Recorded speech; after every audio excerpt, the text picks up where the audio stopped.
Salam rahayu untuk kita semua. Semoga teman-teman semua tetap dalam keadaan sehat-sehat saja.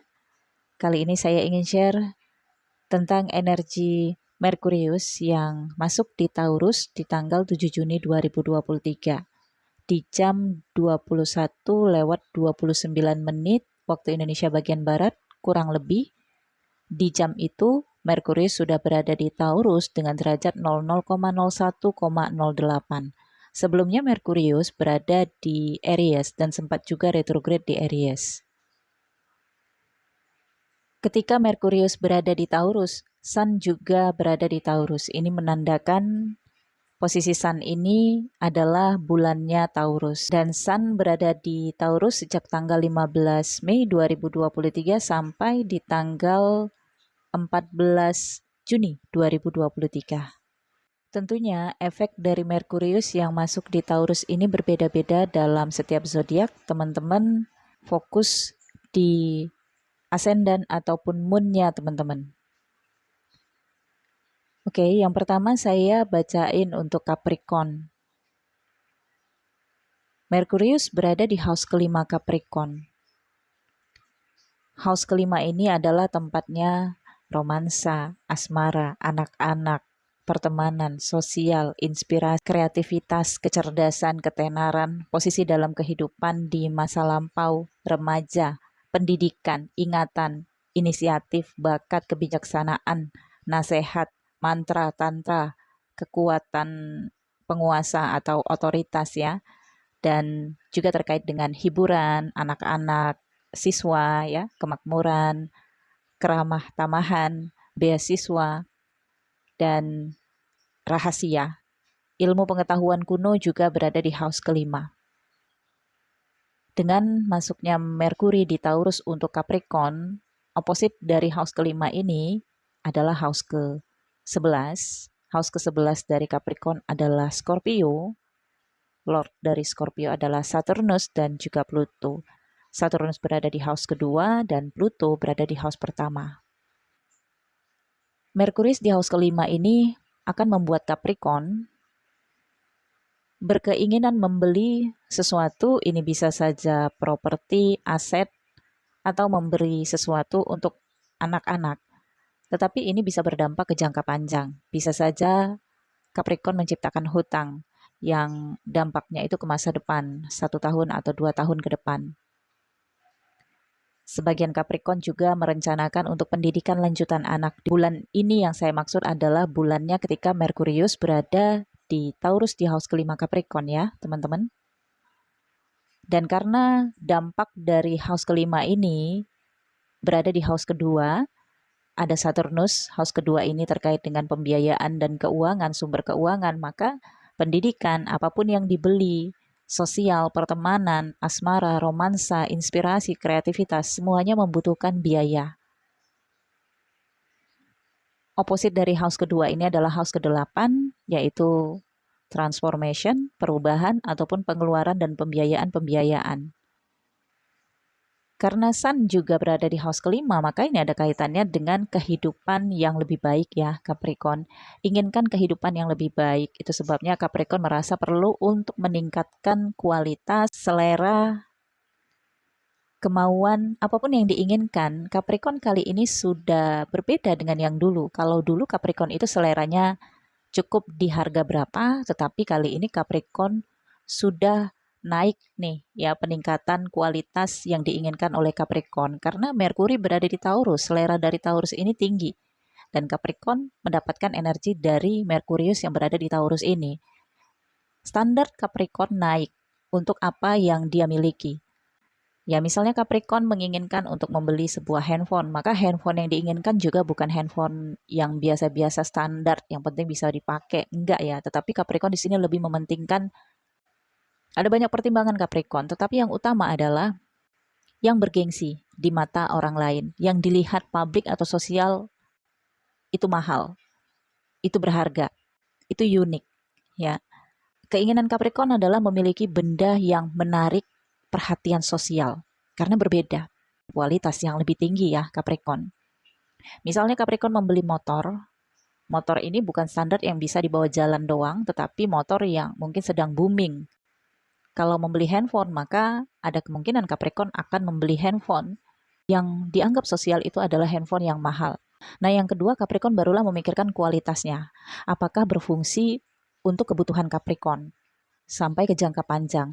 Yang ketiga, Capricorn juga harus memikirkan harganya untuk pembiayaannya. Karena dengan Merkurius masuk di house kelima, maka bisa saja terjadi Capricorn membeli benda itu tidak cash, tetapi dengan cara kredit misalnya, dan ini berdampak ke jangka panjang, 1, 2, atau 3 tahun ke depan.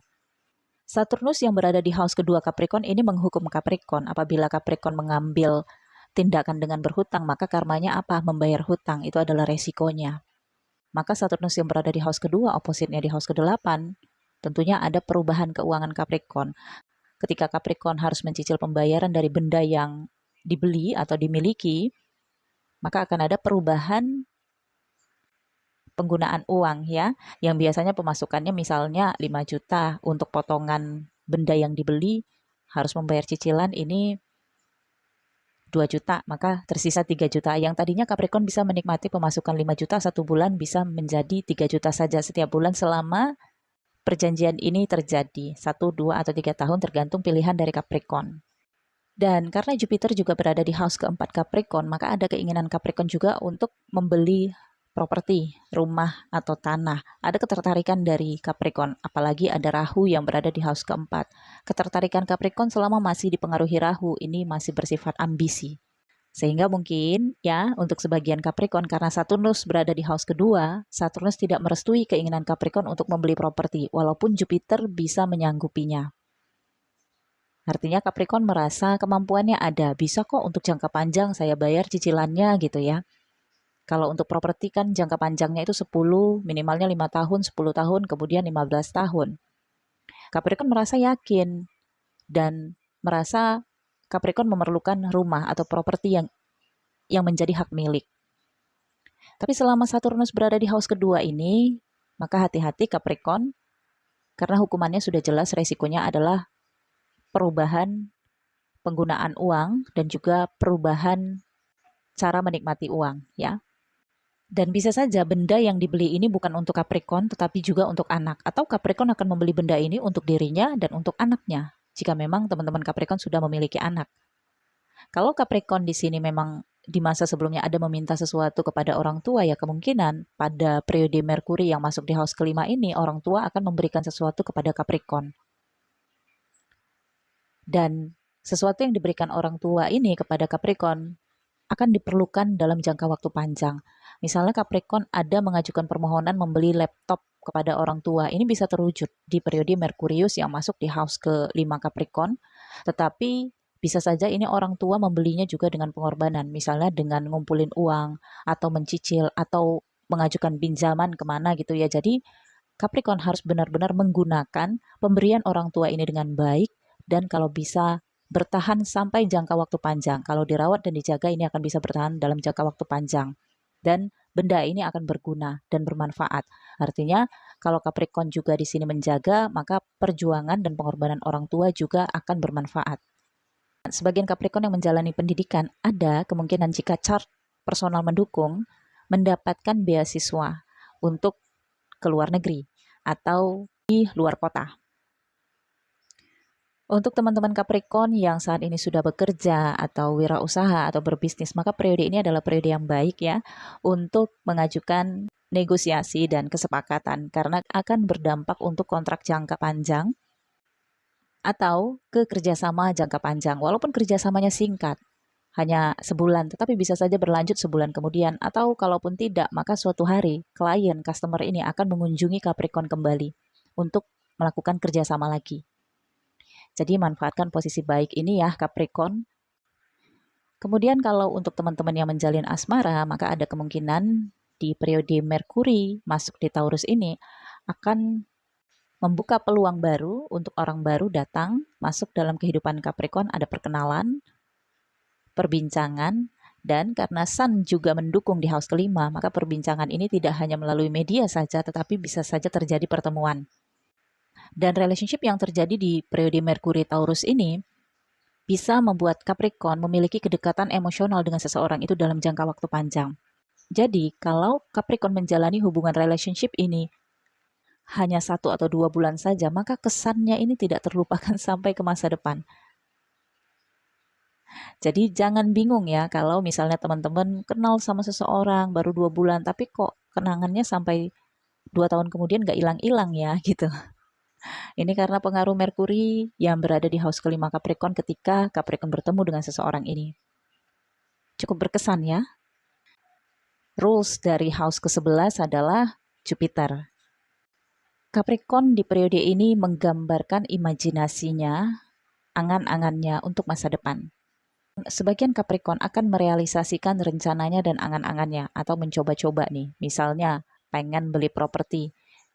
Pada periode ini mungkin Capricorn sudah ngumpulin brosur atau bertemu dengan developer atau mulai hitung-hitung uang cukupnya berapa untuk dibayar atau bagaimana nantinya perikatan akadnya dan kreditnya dan lain-lain. Ini adalah periode Capricorn menghitung-hitung ya. Kesepakatannya apakah bisa terjadi? Untuk sebagian Capricorn kemungkinan kesepakatannya tidak terjadi sekarang, tetapi nanti ketika Merkuri masuk di house ke-7 kesepakatannya bisa terjadi. Kapan itu? Sekitar tanggal 8 Juli 2023 sampai 24 Juli 2023. Pesannya Capricorn, hati-hati terhadap ambisi dari Rahu yang berada di house keempat karena mungkin Capricorn merasa kemampuannya cukup kuat untuk menciptakan hutang dalam jangka waktu panjang. Tetapi Ketu yang berada di house ke-10, profesi Capricorn masih belum kuat. Kemudian ada Saturnus juga yang berada di house kedua menjaga area keuangan Capricorn. Maka Capricorn memang harus disiplin dalam mempergunakan keuangannya. Kalau boros akan sangat terasa kerugiannya. Kalau salah dalam mempergunakan uang akan langsung terlihat kerugiannya.